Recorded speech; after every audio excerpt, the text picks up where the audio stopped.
దేశంలో మోడీ ప్రభుత్వం కార్మికులను బానిసలుగా మార్చే 4 లేబర్ కోడ్లు రద్దు చేయాలని, కార్మికులకు కనీస వేతనం 26,000 రూపాయలు ఇవ్వాలని కోరుతూ కేంద్ర కార్మిక సంఘాల పిలుపులో భాగంగా కాకినాడ రూరల్ వలసపాకల సెంటర్లో CITU, IFTU, civil and mechanic union ఆధ్వర్యంలో రాస్తారోకో నిర్వహించారు. ఈ సందర్భంగా ఐఎఫ్టియు రాష్ట్ర ఉపాధ్యక్షులు J Venkateswarlu, CITU Kakinada rural కార్యదర్శి T Raja, civil and mechanic union అధ్యక్షులు రాము మాట్లాడుతూ, దేశంలో మోడీ ప్రభుత్వం మూడోసారి అధికారంలోకి వచ్చిన తర్వాత కార్మికులను బానిసలుగా తయారు చేసే 4 లేబర్ కోడ్లను అమలు చేయాలని చూస్తుందని అన్నారు. బ్రిటిష్ కాలం నుండి పోరాడి సాధించుకున్న 44 కార్మిక చట్టాలను మోడీ ప్రభుత్వం అత్యంత దారుణంగా 4 లేబర్ కోడ్లుగా మార్చి కార్మికుల హక్కులను కాలరాస్తుందని విమర్శించారు. మోడీ ప్రభుత్వం తీసుకొస్తున్న కార్మిక వ్యతిరేక కోడ్లు రద్దు చేయాలని డిమాండ్ చేస్తూ 11 కేంద్ర కార్మిక సంఘాలు, స్వాతంత్ర కార్మిక సంఘాలు ఉమ్మడిగా జూలై 9వ తేదీన దేశవ్యాప్త సమ్మెలో కార్మికులు, కర్షకులు, ఉద్యోగులు అందరూ పాల్గొని జయప్రదం చేయాలని పిలుపునిచ్చారు. ఈ కార్యక్రమంలో సిఐటియు సీనియర్ నాయకులు చింతపల్లి అజయ్ కుమార్, రాంబాబు, దుర్గాప్రసాద్, నూకరాజు, సాల్మన్ రాజు, శివ, కాటబాబు, సూరిబాబు, ఐఎఫ్టియు నాయకులు కె నరసింహ, రామకృష్ణ, రాఘవ, మహేష్, బంగారాజు, విజయ్, రాజేష్ తదితరులు పాల్గొన్నారు.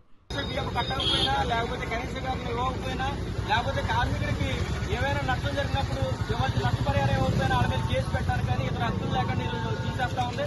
మోడీ ప్రభుత్వం ఈరోజు వచ్చిన తర్వాత, అధికారంలోకి వచ్చిన తర్వాత అత్యంత దారుణంగా రైతు వ్యతిరేక చట్టాలని, కార్మిక వ్యతిరేక చట్టాలని, ప్రజల మీద అనేక భారాలు వేసే విధంగా, రాజ్యాంగాన్ని మొత్తాన్ని తూట్లు కొట్టే విధంగా చట్టాలు తీసుకొస్తుంది. ఈ చట్టాలు వ్యతిరేకంగా దేశవ్యాప్తంగా సమ్మె చేయాలని చెప్పి నిర్ణయించారు.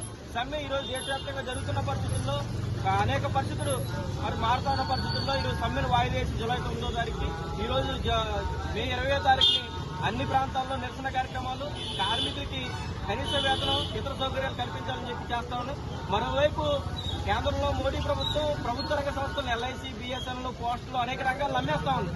అత్యంత ముఖ్యమైనది ఈ రాష్ట్రానికి వజ్రం లాంటిది అటువంటిది విశాఖ స్టీల్ ప్లాంట్ కూడా ఈరోజు ప్రైవేట్ చూస్తా ఉంది. దానికి వ్యతిరేకంగా ఈ రోజు నుంచి వాళ్ళు కూడా సమ్మెకు దిగుతా ఉన్నారు. ఆ సమ్మెకు కూడా విశాఖ స్టీల్ ప్లాంట్ కార్మికులు చేస్తున్న సమ్మెకి కాకినాడ రూరల్లో ఉన్న కేంద్ర కార్మిక సంఘాలు, సిఐటి, ఐఎఫ్టి, ఇతర మెకానిక్ యూనియన్ అన్ని కూడా సంపూర్ణ మద్దతు తెలియజేస్తా ఉన్నాయి.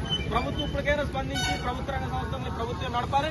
మరోవైపు ఏ రంగంలో పనిచేసే కార్మికులైనా కనీస వేతనం 26,000 ఇవ్వాలి. స్థానికంగా కాకినాడ రూరల్లో అనేక పరిశ్రమలు వస్తా ఉన్నాయి, అభివృద్ధి జరుగుతూ ఉన్నాయి. ఆ పరిశ్రమల్లో ఉద్యోగాలు చదువుతున్న వాళ్ళందరికీ ఉద్యోగాలు ఇవ్వాలి. చదువు లేని వాళ్ళందరికీ ఉపాధి కల్పించే విధంగా అవుట్ సోర్సింగ్ కాంట్రాక్ట్ పద్ధతిలో పర్మనెంట్ ఉద్యోగాలు ఇవ్వాలని చెప్పి మేము డిమాండ్ చేస్తా ఉన్నాం. ఈ 4 లేబర్ కోడ్లు రద్దు చేయాలని మేము డిమాండ్ చేస్తున్నాం. ఏదైతే 29 కార్మిక చట్టాలు రద్దు చేశారో వాటిని తక్షణం అమలు చేయాలని చెప్పేసి మేము డిమాండ్ చేస్తున్నాం. అంతేకాకుండా కాంట్రాక్ట్, అవుట్ సోర్సింగ్ కార్మికులను, ఉద్యోగులను పర్మనెంట్ చేయాలని చెప్పేసి మేము డిమాండ్ చేస్తున్నాం. ASHA, anganwadi, mid day meal ఇట్లాంటి స్కీమ్ వర్కర్లందరినీ కూడా ప్రభుత్వ ఉద్యోగులుగా గుర్తించాలని చెప్పేసి కేంద్ర కార్మిక సంఘాలు డిమాండ్ చేస్తూ ఉన్నాయి. అంతేకాకుండా ప్రతి కార్మికునికి, ప్రతి ఉద్యోగికి కనీసం నెలకు 26,000 రూపాయలు జీతం తగ్గకుండా ఉండాలని చెప్పేసి డిమాండ్ చేస్తున్నాం. ఏదైతే కేంద్ర రాష్ట్ర ప్రభుత్వాలు కార్మిక వ్యతిరేక, రైతు వ్యతిరేక, ప్రజా వ్యతిరేక విధానాలు అవలంబిస్తున్నారో వాటిని ఉపసంహరించకపోతే భవిష్యత్తులో మా ఉద్యమాలను తీవ్రతరం చేస్తామని చెప్పేసి హెచ్చరిస్తూ ఉన్నాం. రైతాంగ పంటలకు గిట్టుబాటు ధర ఇవ్వడం లేదు, రైతాంగ పంటలకు సబ్సిడీ ఇవ్వడం లేదు. రైతులకు ఏదైతే హామీ ఇచ్చారో 3 నల్ల చట్టాలు రద్దు చేసినప్పుడు ఆ హామీలను నేటి వరకు కూడా అమలు చేయలేదు. ఖచ్చితంగా ఆ హామీలను అమలు చేయాలని చెప్పేసి మేము డిమాండ్ చేస్తున్నాం. ఈ దేశంలో ప్రభుత్వాలు ఉన్నది కార్మికుల కోసం, కష్టజీవుల కోసం, ప్రజల కోసం, రైతుల కోసమా, లేకపోతే అంబానీ, అదానీల కోసమా అని చెప్పేసి ప్రశ్నిస్తూ ఉన్నాం. అంబానీ, అదానీలకి రాయితీలు కల్పిస్తూ ప్రజల మీద పన్నుల భారం, ధరల భారం మోపుతున్నారు. నిరుద్యోగాలు పెంచుతున్నారు, పేదరికాన్ని పెంచుతున్నారు, అసమానతలు పెంచుతున్నారు. దేశాన్ని పెట్టుబడిదారులు, కార్పొరేట్ శక్తులు లూటీ చేసుకోవడానికి అవకాశాలు కల్పిస్తున్నారు. ఈ విధానాలు మారుకోకపోతే భవిష్యత్తులో తీవ్ర పరిణామాలు ఉంటాయి. ప్రజా ఉద్యమాలు ముందుకు వస్తాయి. మీకు తగిన గుణపాఠం చెప్తారని మోడీ ప్రభుత్వాన్ని, రాష్ట్ర ప్రభుత్వాన్ని మేము హెచ్చరిస్తూ ఉన్నాం. కార్మిక వ్యతిరేక విధానాలు మానుకోవాలని చెప్తా ఉన్నాం. జూలై 9 జరిగే సార్వత్రిక సమ్మెలో దేశభక్తియుత శక్తులందరూ కూడా పాల్గొని ఈ సమ్మెను విజయవంతం చేయడం ద్వారా దేశాన్ని కాపాడుకోవాలి, వ్యవసాయాన్ని కాపాడుకోవాలి, నిరుద్యోగాన్ని తగ్గించుకోవాలి, పేదరికాన్ని తగ్గించుకోవాలని చెప్పేసి మేము డిమాండ్ చేస్తా ఉన్నాం.